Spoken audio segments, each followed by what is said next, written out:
Oh man, we are back again. What's going on, Marvin? How you doing, buddy? It's Friday. It's not really cold outside. It's like 53 degrees for some reason here in Pittsburgh. But we're making it happen. Man, I get a laugh track on that one. Hey, it's Friday. Hey, you gotta be happy, that it's Friday. It's a beautiful thing, We're just happy to be off work, happy to get ready for the weekend, for those who are, off for the weekend and everything. So it's a beautiful thing. So you gotta applaud that and stuff. We work hard during the weekend stuff, to get to this day and to make it happen and everything. Just So say like happy weekend for those who celebrate. happy weekend for those who celebrate. We appreciate you. And if you're watching us tonight, we appreciate you checking us out. We are thanking you and making sure that you are welcome to the whole Comicsburg show. And this is basically a show where we talk about everything comics related, everything Comicsburg related. And basically talk about pop culture, industry stuff, a lot of comic, stuff. And we're also talking about how to make comics and stuff, which is a real important thing for those who are in the whole creation thing. And just want to, make sure that you guys know about everything Comicsburg related and everything. So a little bit of house cleaning. I want to make sure that you guys are following us at Comicsburg. We are all over social media on X, Twitter, X. Oh, is it X? Yeah, X. Okay. No, not that X. Okay, let's make it like that and everything. That was a different thing, right? X. So make sure that you follow us on there. We're also on Instagram, on Facebook. We are on YouTube. So if you're watching us right now on YouTube, make sure you hit that subscribe button. Make sure you subscribe now. Hit that subscribe button. Hit that notification button. So anytime that we're on, that we're on. Making sure that you are leaving us some feedback. At info@comicsburg.com. So we love. Someone was in my mouth there. We love making sure that you're leaving us some feedback. Let us know what you think about everything that we got going on here at Comicsburg, because we got a lot going on. Shout out and congratulations. We just had another successful Kickstarter from my man William for a trillion. So make sure that you guys are down in Comicsburg and checking us out and checking that out. So congrats to him. And congrats to everybody who are out there doing your thing and everything, making sure that your stuff is out there for all the people to see and stuff. So this week we got some really good stuff going on. So what's going on with you, Marvin? How you been? I mean, I can't complain. All right. Things are getting done. I spent like 5 minutes on the Volume 3 Kickstarter today. Didn't really add that much stuff to it, but we got a bunch of stuff that's going to be added to it pretty soon. Okay. Yeah, we'll show like a preview of that and everything, before the end and everything. So we got some more Kickstarters coming up. It's coming up on the end of the year, but at the beginning of the year, we'll have some some more projects coming out. We're always working here at Comicsburg. We're all here making sure that you guys are being continually entertained by the medium of comics and stuff. And I think one thing we had to say that we're happy that we got these trade paperbacks going and stuff. Now that we, can actually get stuff in square bound form and into like bookstores, outside of the retail comic stuff. We love our retailers and everything, but trying to expand those avenues to where we can actually get our stuff into more people's hands. So I think that's a beautiful thing for us.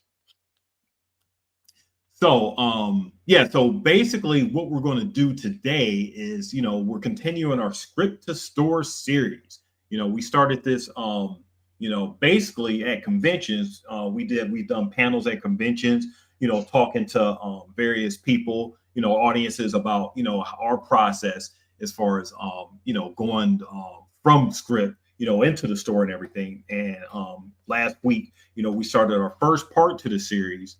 Talking about the 5 keys to break it into, creating a comic book script and everything. And we went over, the outline.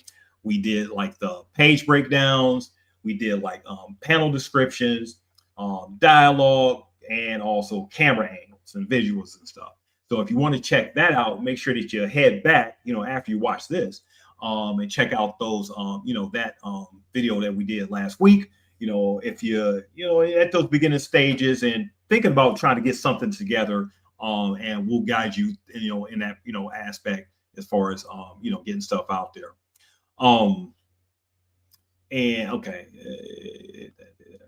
All right. So yeah, and make sure that you hit that like button too. Make sure that you like all our stuff. Once you hit that subscribe, smash that subscribe, hit that notification, hit that like button, especially, and everything. So all right. So basically what Marvin said and everything. So Marvin's trying to keep me on top of the stuff in the show and everything. All right. So basically, we're gonna the first thing we're going to focus on is each page has a purpose or a beat, that you can, go into. So every page should be able to communicate, at least one clear story beat. We covered a little bit of this last week, but we're basically going to expand on it in a little bit more. A moment, an action, or emotional shift that pushes that narrative forward. And basically why it matters, comics are a visual pacing tool. So think about, when you're unlike when you're reading a novel where you're consuming like, prose and, just words and everything and no visuals, and you use your imagination to imagine everything that's going on in the novel. With the comics, there are visual, medium, and a page is like a paragraph. And it should leave the reader wanting and feeling something something specific before they turn that page. Marvin talked about last week about, making sure that you have a really good, cliffhanger at the end. So you want to make sure that, people just turn that page. Can you talk a little bit more about that, Marvin? Yeah. So what you always want to do is you want to kind of leave the reader hanging a little bit, just to give them the idea that something else is going to happen. And last time I used the example of there's a Grover book that I had when I was little, where every time you would turn the page, Grover would say, "Don't turn the page, don't turn the page. There's a monster at the end of the book. There's a monster at the end of the book." And then he would fuss at you, like, or yell at you and say, "Why did you turn the page?" So it's the idea that you're like walking up a flight of stairs and you want to get to the top of the flight of stairs. You don't want to stop, or you don't want to go backwards. So what's my motivation to turn that page is like, what's on the next step? What's at the top of the landing? So you want to kind of keep things in motion. I think another way you can look at it is that the idea is when anyone's writing a James Bond movie, the idea is that something has to happen every 15 minutes, or that people get bored and they tune out. So think about taking that 15 minutes and applying it to a comic. Instead of every 15 minutes, is every page. So that last panel has to be something that's going to make someone go, "Oh, I need to go to the next page," or into the next page, next page. So just keep that in mind when you're writing, to make sure you leave on some of a cliffhanger to get people to go to the next page. Yep. I mean, if the page is about a character discovering a secret, every panel should support that realization. It should support like the search, the clue, the reaction. Basically, you want to make sure that each panel means something, for the reader, so they can follow each panel, to the end, so they can turn that page and everything. So it's just a really important thing. I want to bring on and we talked about last week that we were going to bring on examples and stuff. So I want to cover took Marvin off the screen there. All right, so don't want to do that. So I want to bring on my comic. It's called The Theme of Thieves. So it's about two teens and a mysterious being, this guy in a red suit. They're traveling through time and they're trying to solve a mystery of why people disappear in the present. All right, here we go. There we go. All right. Yeah, learning the controls and everything. So gotta make sure that we're on this. All right. So with this concept here, so we have like a basically, I'll start from here. So we'll go from like the page. So this is page 21 of issue 1 of The Theme of Thieves. Basically it's a mid shot of Samantha, one of my main characters. She's a teen and going to like a Cleveland high school. and she bumps into Rebecca, one of her her best friend and everything, and knocks her earbuds out slightly and everything. So if you look at the way that I described this first panel, when I originally made the script and everything, basically this is as simple as I made it for my man Dan Eakes, who drew the artwork and everything for it to come out. So, Samantha bumps on Rebecca and knocks her earbuds out. And then, you get like a thought caption, for Rebecca and, Samantha actually talking. So when we see the our actual artwork itself, you see like Samantha knocking Rebecca's, earbud out and everything. And things start to continue and stuff. All right, so we get back to like the second panel shot. Rebecca turns with a slightly irritated look. The third panel, we see Rebecca and Samantha talking to each other, and other kids standing in front of in the background waiting for the school bus and everything. So if you look at like the how he drew it and everything, so by the time we get to like the 1, 2, 3, 4, 5, 6 panel, we see like a large school, the school bus in a wide shot form, so the way I do the panel breakdowns, I want to make it as I was telling Marvin last week and everything, I used to do like thumbnails of everything as far as like all the shots and everything. And then my artist told me, he's like, DP, make sure that, you don't have to do everything, just leave me the simple panel descriptions. I'll interpret everything for you. So it leaves him to, even though I'm like the director of the whole thing, it just leaves him room to actually make choices that I know that I may not necessarily make, when describing these panels. So this is sort of like a good thing.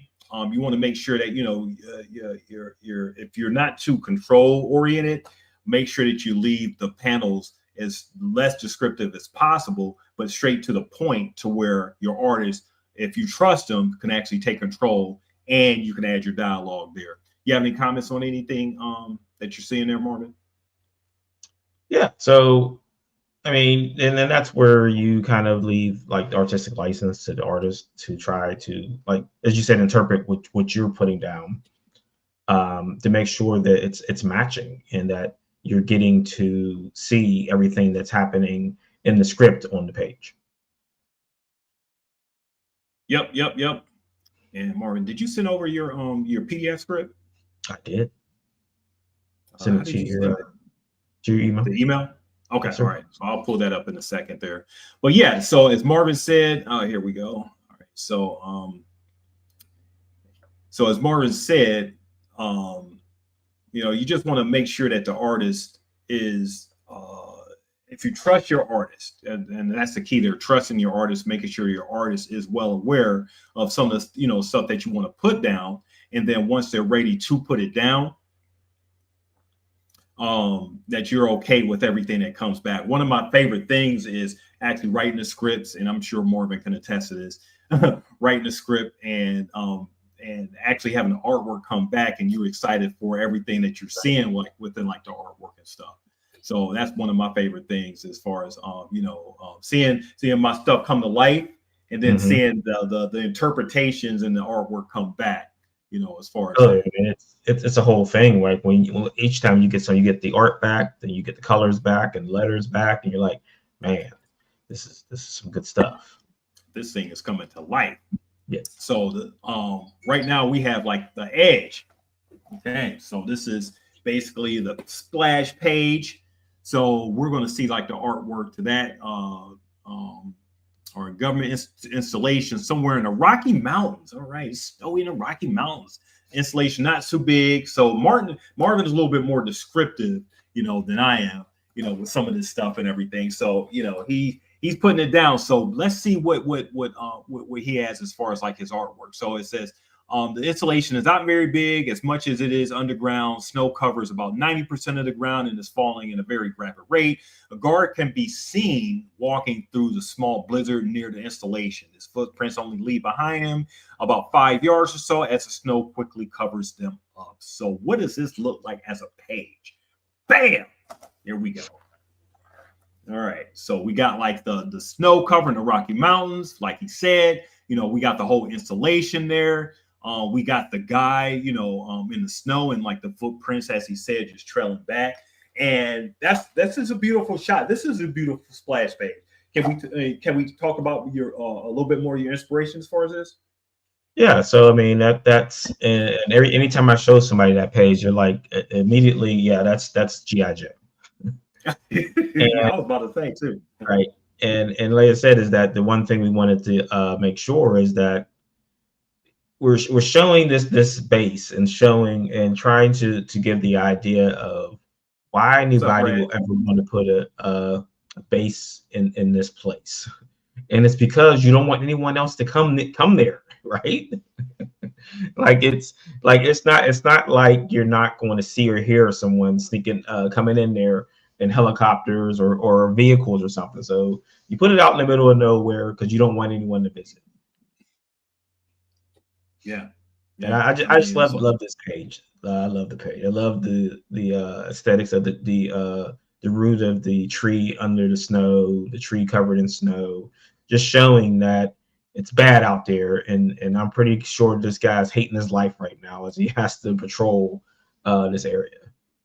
Right. It's crazy, the stuff that goes on. I mean, it reminds you, like you said, a GI Joe is Mhm. basically just coming at you. It's like, okay, this is how the scene is set. This is how the Right. world. This is the establishing the world that you're in right there, and it's putting you right into like the action as before it actually begins and everything. So it's a really good way to get you in, to the story that you're presenting and everything. Installation, it's going to be a lot of metal stuff going on somehow, Mhm. some way. So you just can't wait to turn the page, as we talked about before, to Yeah, see how this thing is going to go like next. right. Yeah, that's your page turner. Like, oh man, this looks like something's going on. What are we going to see next? What is he walking to? Where is he walking? Why is he out there? Yeah. If your reader is asking a lot of questions about why this, why that in a good way, then that's a Mhm. good thing for you as a writer for the presentation that you're making with your comic and everything. So yeah, that's a good shot right there. Good shot. All right. So next thing, balance page count and flow. So this is important. So basically with your page, balancing your page, you want to page count directly, and the page count directly affects pacing and readability. With 3 to 4 panels, it brings like a slower cinematic emotional beat.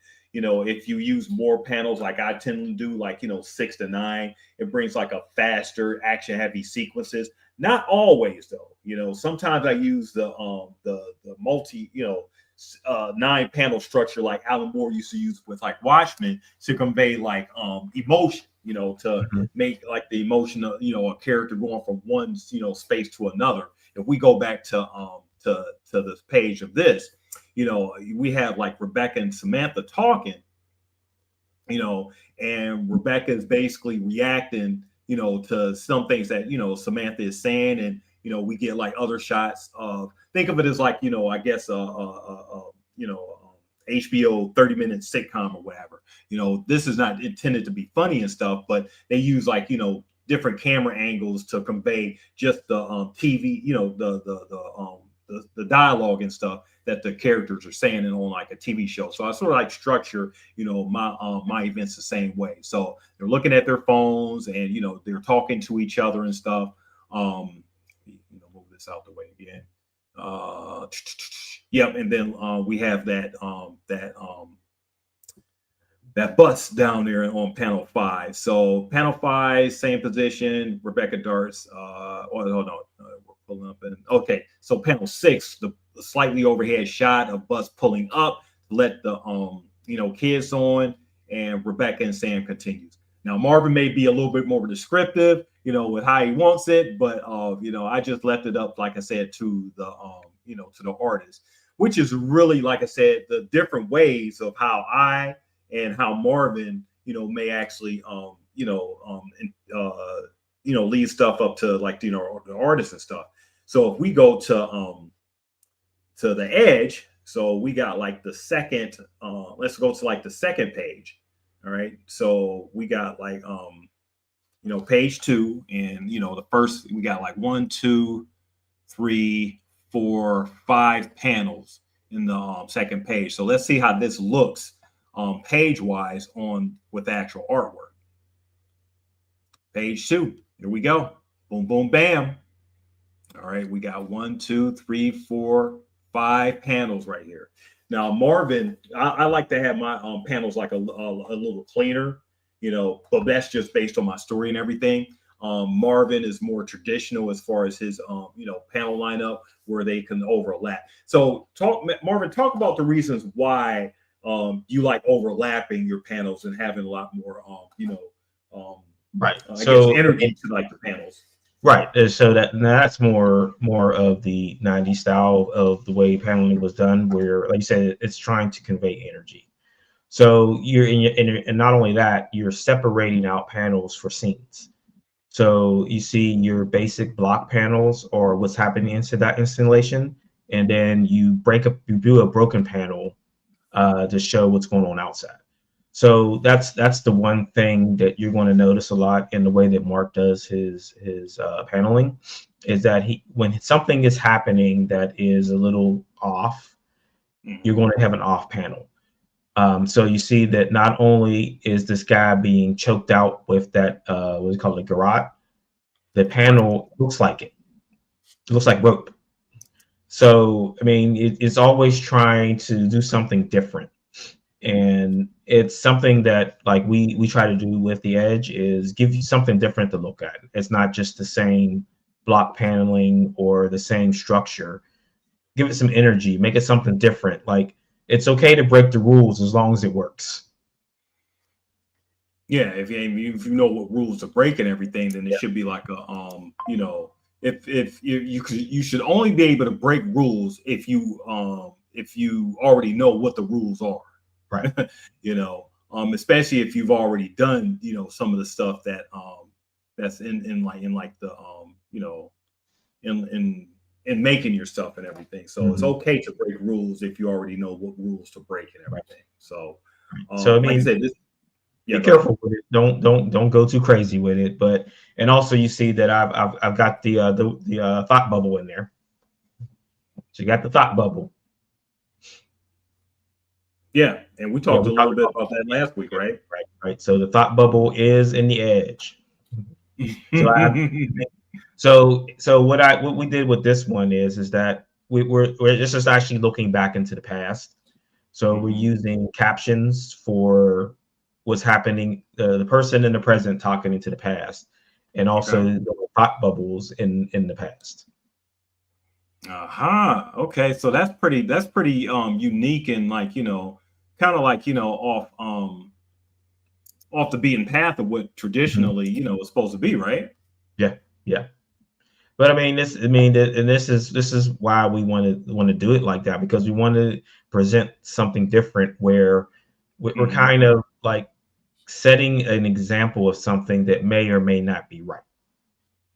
So remember, you have someone telling a story in the present about the past. Is that person's thinking of what happened correct? Right. All right. So that was the page 2 of that. And while I'm loading some of my stuff, let's get a little bit more of like the edge. Let's go to like another page and everything. Actually, you know what? Let's go to like the next thing that we're talking about here. So 3. So write visually and not verbally. Okay. So that may come into a point where a comic script is for the artist to see, the story and not just read it. Okay. So basically, in your panel descriptions, you want to basically, describe like, actions, move, framing, focus on what's visible and everything. As you've seen with Marvin's, first and second, pages and everything, he focused a lot on like, the actions, and like the framing and everything, So basically, what the reader will see is something, visible, so they can, imagine and, get right into like the world that they're in. You want to basically try to avoid things like, he feels sad, and maybe instead, right, tears well up as he grips the photo tighter and everything, to give like the artist more of a visual description of what you're trying to convey. So you won't be disappointed when the artwork comes back and it's not exactly how you want it. Because that could be interpreted so many ways. He looks sad. Is he doing this? Right. Or is he like, that's looking sad? Yeah, how should it be? So the artists, they'll draw, they'll draw. They're you paying them, if you're paying them, you're paying them to do it. That just gave me a thought. So George Lucas is writing Star Wars: Revenge of the Sith, and you get to the scene when Vader goes, "No." Do you think he wrote that in the script? Vader says, "No." It's like N-O.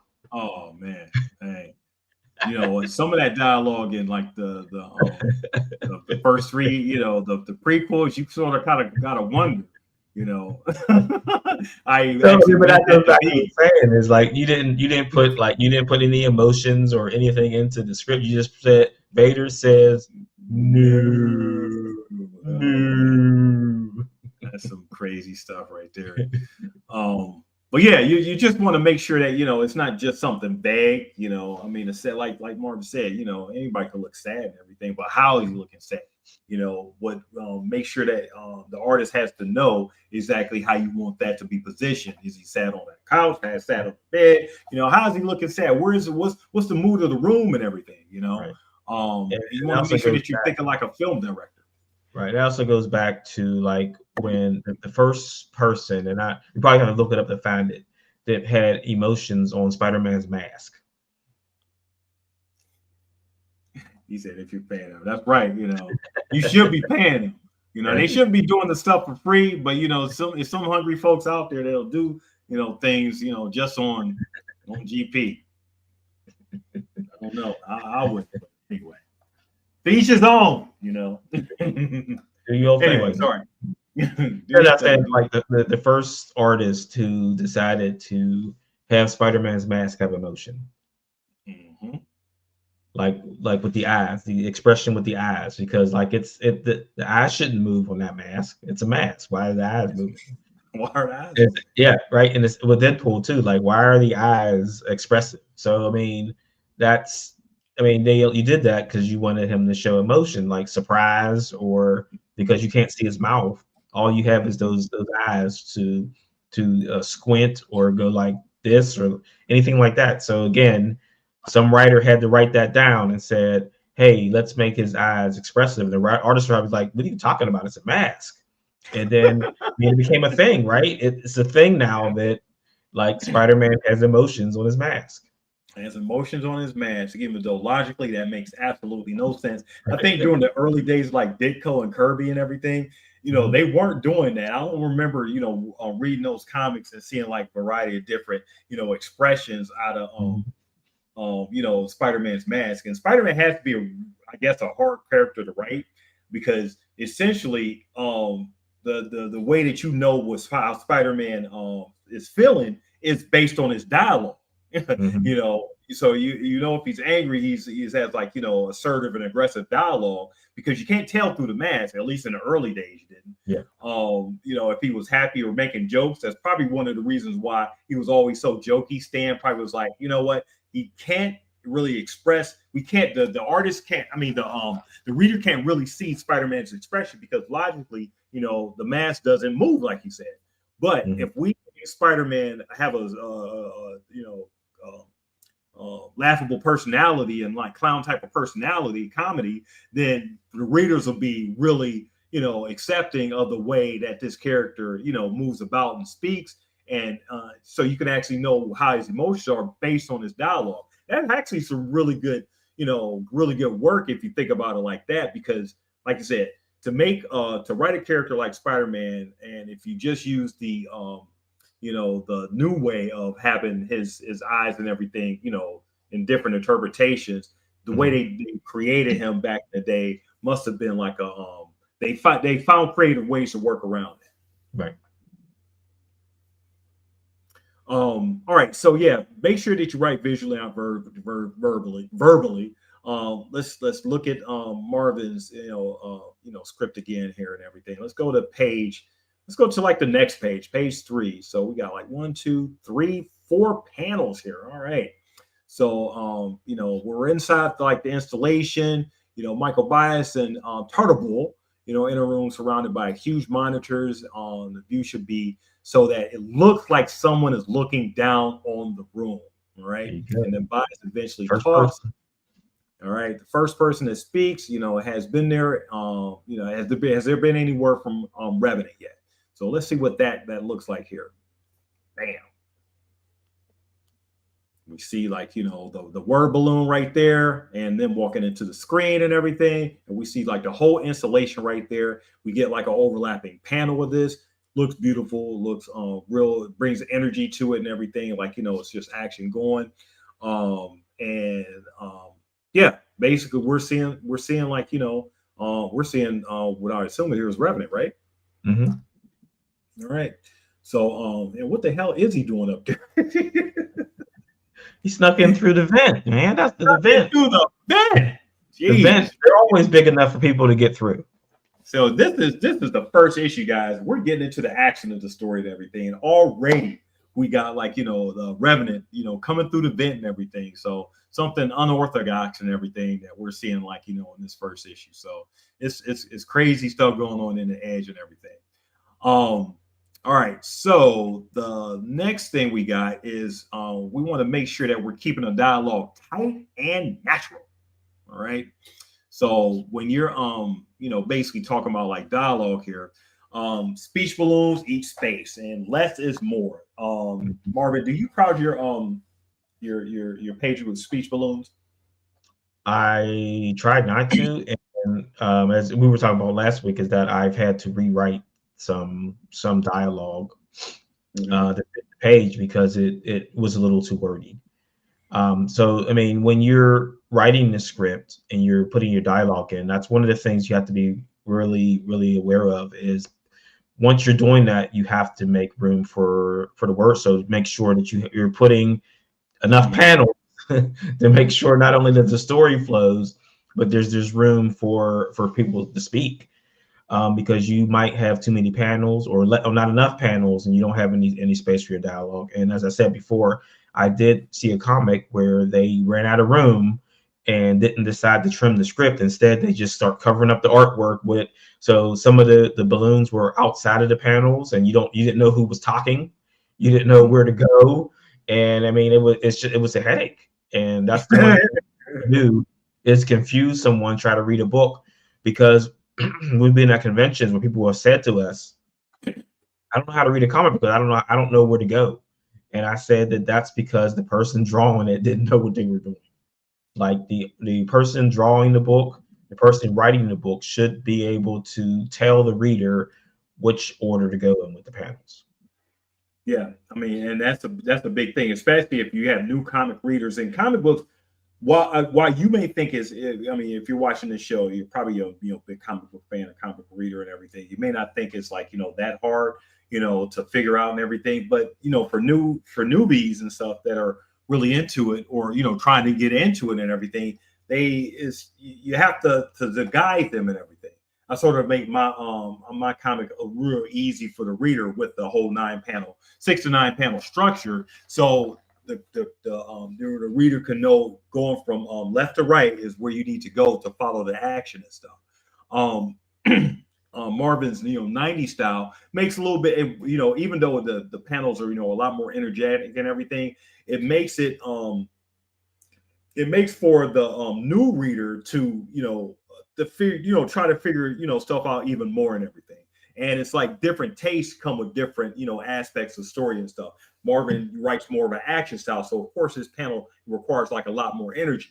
Some of his, action, some of the stuff that he writes as far as action stuff wouldn't work in my 9 panel section and everything. It would just feel like a little janky and everything, and go back to a style that you had in like the 60s, 70s, and 80s that didn't necessarily, it brings like an outdated type stuff. The reason why I choose like my style is because I'm bringing more like a dialogue, more like a less action heavy, versus some of the stuff Marvin puts down and everything. The goal is basically to stay under 25 words per balloon, and under 3 balloons, per panel. Why it matters: if the dialogue covers the art, it ruins a rhythm. You don't want to ruin the rhythm of your artwork and everything. So that's just a crazy thing, period, and everything. Right. And like you had this person do all this work, and then you're just going to cover it up with something, or like you could make a mistake and cover up something important that's in that panel that the person that's reading is going to miss. Pro tip: read your dialogue aloud. And I think this is something that you taught me like a while ago, Marvin, and everything. Read your dialogue. If it sounds stiff, it'll feel stiff on the page. If it sounds real, it'll feel real on the page and everything. Good dialogue reads like an overheard conversation, real concise and character driven and everything. So you want to make sure that, if you're writing something down, make sure it's something that a person a human being would actually, say, not necessarily AI. Even though AI is getting a lot better at this stuff, but so yeah, let's check out another section in the script for the Edge, in dialogue. I'm sorry, hold on, I removed the. Let's push this here. There we go. All right, so this is page 5. And we're going to take that down here. All right, so page 5 has 1, 2, 3, 4 panels. The first panel, Revenant outstretches his arms as Bias is thrown out of the panel. And this is good too, especially for you guys who have a lot of action-oriented stuff. Bias is am I pronouncing this right? It's Bloss. Bloss, okay. I'm saying Bias. Bloss arms. Bloss's arms and legs should be seen going out the left of the panel. And we have Bloss going. All right. So let's see how that actually looks, with the thing here. So is this page 5 right here? That's page 4. That's okay. This is page 5 right here. There we go. A lot of action. The eye that you see right there. And we got like 4 panels on this page and everything. They hit the lockdown alarm before he killed us all, and Revan is like, so right. just keep the action moving. Right. And you'll notice that I made kind of a goof on that, where I told Mark just have him going out the left side of the panel, and he said that makes no sense. Why would he be going to the left when all the action when you want the reader to go to the right? So he fixed that. He's like, yeah, no, it goes to the right, not to the left. That's why you have the artist do the artwork, and you keep writing and everything. So they'll correct you in a minute. I had many times where I've written a description, and my artist came back and said, nope, this does not make any sense. Let's put it this way. And I'm like, okay, yeah, do what you do, because I'm not doing that and everything, Right. So to make it sound and make sense on the page and everything, listen to your artist. Mm-hmm. He says, yeah, these are definitely lit stuff, Appreciate it. Mark V, he comes with the Kraken. Don't put the stuff right there and everything. So yeah, so that is basically just make sure that your stuff is tight and everything, and then finally, in pages and scenes with impact.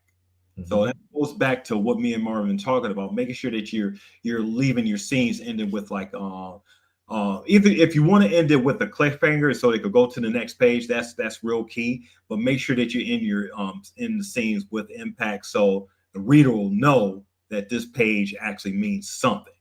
Mm-hmm. they want to actually have some way to feel something, once they're in that page there. I mean, it's like kind of like setting up dominoes, right? So if you don't set them up properly, you knock them down. The other ones don't fall. So that's like that. That's kinetic energy, and you want things to keep being kinetic. Yep. And as you can see with a lot of Marvin's stuff, he's ending the stuff with like kinetic energy and everything.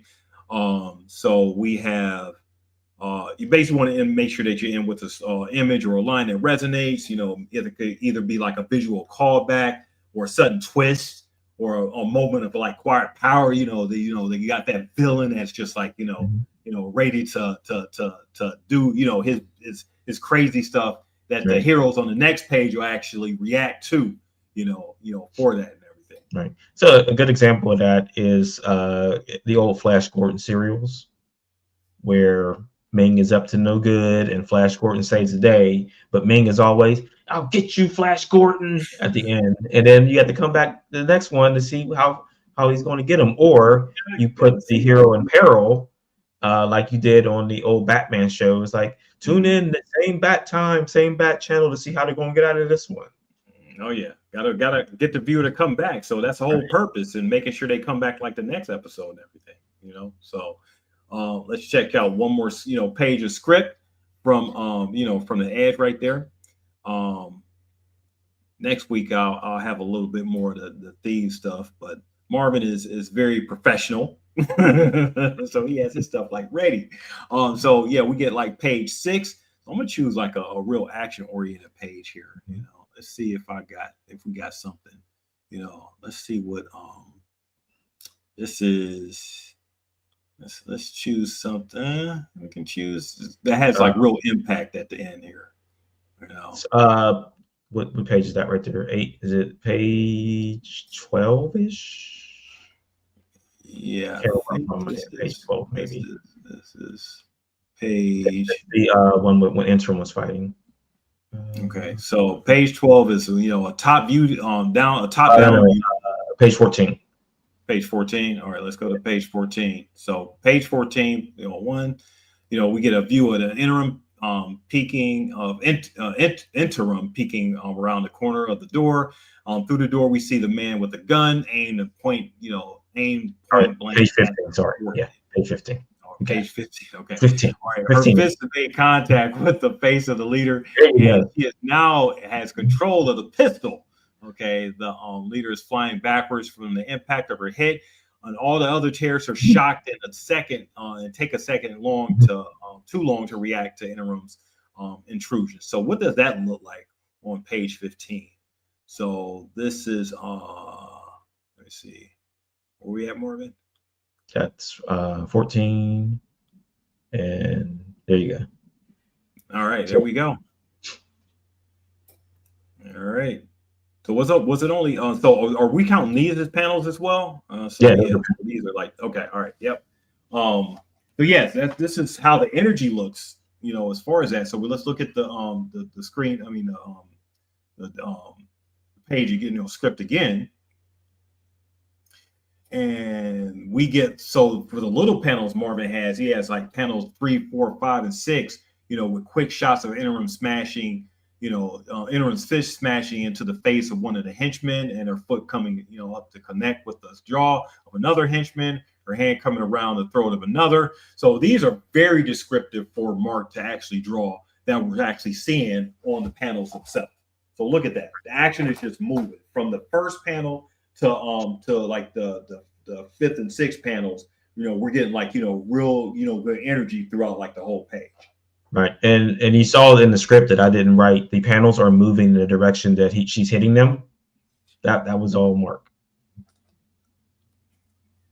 Wild script, you gotta script out like a movie. Hey, that's this guy right here. So, I think in some cases it ends up becoming a screenplay kind of, because you want to make sure that you're conveying everything that you want on that page and everything that you want in place, because like it's like, again, it's a visual medium, and in some cases you want to be able to tell what's happening without dialogue too.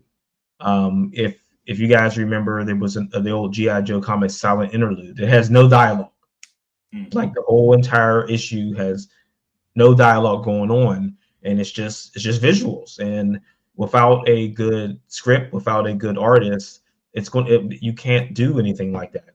And you see that no one else has tried it since. Right. And I guess the other thing about Marvin's Lit Studio said it's script out like a movie and everything. I sort of script mine out like a TV show where TV is more dialogue driven than action driven. So a lot of my panels move a little bit slower, as far as that. So when Marvin is doing his stuff, he's scripting out as if it was like an action movie and everything. So you see like from the top script here, I'm sorry, from the top panel here down to like the fifth, the fourth, fifth, and sixth stuff. It's made to be where if this was actually to be taken to like a actual movie and everything, it's right there. The storyboarding is right there for the director to actually put the stuff in place and everything. Whereas more as the stuff that you get in A Theme of Thieves will be the same way in a TV show. It'll be really paced to where you get like a lot of the dialogue driven stuff that I do with my characters for the pace that does for like TV and everything. So Marvin got like the real G.I. Joe stuff going on in this in the edge and everything. Makes it like super, super exciting and everything. Yeah, that's for anyone that doesn't know and you didn't see the link, or if we were listening to this just the audio, that's G.I. Joe Silent Interlude. No dialogue in the whole book. No dialogue in the whole book. And great point, Marvin. So if you are listening to like the podcast, audio and everything, and you do want to make sure that you watch what we're actually talking about, while it's good to listen to our stuff, make sure that you are going on to like our YouTube channel. Hit that subscribe button, and we'll you're seeing like all the visual representation of what we're doing with our comics and all that stuff. So it's really important. You get like a visual representation of especially if you're trying to be a comic creator or just trying to learn, or like the whole documenting process and everything. If you're just listening to us on podcast, we'll soon be on like iHeartRadio, TuneIn, Spotify, Google Play, Apple Podcasts, anywhere that you listen to your favorite podcast, you'll still see our Comicsburg, the Comicsburg show on there. Right. All right, so that was basically our top 5 tips to comics page breakdown, panels, and dialogue and everything. It's not a hard thing to do, but I wouldn't say it's like the easiest thing to actually to enact, because it takes a lot of thought and execution, especially to put all these things into like practice and stuff. Promiscuous Traveler, Time Traveler said what was number 2? I don't see it popping like up in the rewind. So number 2 was balance, panel count, and flow. Okay. Gotcha. All right. So next week we shall be back with another script from Script to Store, and we'll talk about more about how to get your comic stuff together, and we'll be doing like more inks, print pencils and stuff. So I want to show like what the breakdowns looks like as far as that, how the sketches, from the sketches to like the pencils and then the inks, and then we'll eventually get into like colors, and then of course like dialogue with like the lettering and everything. So we'll get into a little bit of that next week. I want to make sure that you guys are definitely knowing everything that's going on with Comicsburg. I promised you that we'll show like Marvin's stuff here again. Right. And what shown that I just want to point out that this is all a process and it's all important. So as a creator, don't scrimp on anything, because the art's important, the story's important, the color's important, the ink's important, the letters are important. I mean, the way the book is printed is important. When you're doing your page setup, and you're making sure that sizing is right. You don't want anything running into the gutters. That's what they're called on the sides of the pages, and because it will make it unable to read it. You don't want to make sure that when the cover is done, that things aren't flowing over the sides, because there's staples over there and you're not going to be able to see it. Oh man, don't want to put your characters in a staple. You know, that's putting them in the wrong place and everything. You know, I don't want to do that. So who is Kyrad? We're going to find out in the Edge Volume 3, God's Thunder. So this is issues 10 through 14, not 15 anymore. 15 will go into the next volume. 14 will now be a double-sized issue. All right. We're at 36 followers. So make sure that, you know, you're, we'll put the link into the show notes and everything. So make sure that, you know, you're clicking on that so we can follow this for eventually, you know, what, do we have a timetable when this is going to end up coming out here, Marvin? It should be January or February. All right. So, you know, that's coming and it's on its way. All right. So that's a beautiful thing and everything. So make sure that you guys are clicking on the link, like I said, in the show notes, and we'll get you guys going as far as that. We got some, you know, a few more comments here and everything. They say, that's my biggest beef with omnibusters. You almost can't read what's coming, can't read what's close to the binding. Right. I mean, because you're kind of with the omnibus, so now it's a bigger, thicker book. So you kind of have to shrink the pages a little bit for it to fit with the binding, because it wasn't made for binding. I mean, it right. wasn't made for, you know, the intentions in the beginning wasn't made for that. But now, as you keep, you know, doing these things for a long time and everything, you got to realize that you got to shrink those pages. It has to be resized. Mm-hmm. Oh yeah, so yeah, Kyrad is a new character. He's kind of like muscle for God's Thunder. So God's Thunder is a terrorist group that you see in issue 1. And then the leader of the terrorist group, Joshua, returns in issue 5 because he has something that someone else wants. So they kind of recruit in some fashion Kyrad to eliminate other people with enhanced people. But as I said before, that Kyrad has his own agenda, and that all plays out in volume 3. Agendas, we all got them. Somehow. He just brought up Shatterstar. I was reading something about Shatterstar yesterday. So you know that Shatterstar is his own granddad. That's Marvel stuff for you, boy. Right. His own granddad, really. And he's his own midwife. So when he went back in time, and they used his DNA to create Longshot, right? And then he was there when he was born, and he delivered himself. He delivered himself. Yeah. I'm like, whatever, man. That's just dumb. Yeah, it's crazy stuff and everything. All right. All right. I mean, that's kind of where the thing in Futurama with Fry came from. Remember, Fry was his own granddad. Man, hey, that's the good thing about creating these things. You know, you can you don't have like people, executives with show notes and stuff, you know, coming on you. You have editors and stuff, you know, telling you, okay, maybe you shouldn't do this and that, but it's not that serious and everything. Yeah. I wouldn't read the book with Shatterstar. just go on Wikipedia, like he's his own granddad. Yeah. Oh, it's crazy. Hey, make sure you guys are following us at Comicsburg. We're all over the place. If you're watching us on YouTube right now, smash that subscribe button, hit that notification button, and anytime that we're on, you know that we're on. If you're watching us on Facebook, thank you. Make sure that you're sharing our stuff on Facebook. And like, you know, say we're all on Instagram, X, TikTok, and everything. You know, all over social media. Coming soon to Twitch. We're going to be on Twitch. Coming soon to Twitch. So make sure that you know you're checking us out on that channel. And Whatnot. We'll be on Whatnot too. Whatnot. All right. So let's be everywhere. Anywhere you are, we want to be. So if there's somewhere you're at and we're not there, you let us know where it is, because we'll be there.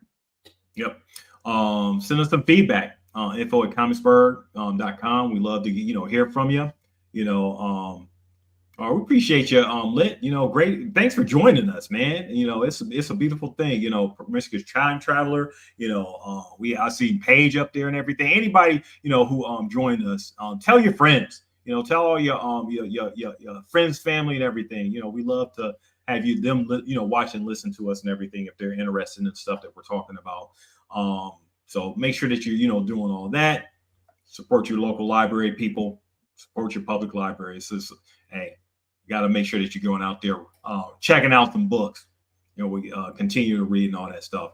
Make sure that you guys are, like I said, clicking on that link in the show notes for Marvin's Kickstarter, and make sure that you're, you know, if you're see our QR code right here, you know, if you got your phone, you know, it's on the side. Is it right there? Yeah, right there. Okay, all right. You know, my screen is right there, but anyway, it's right there. Okay.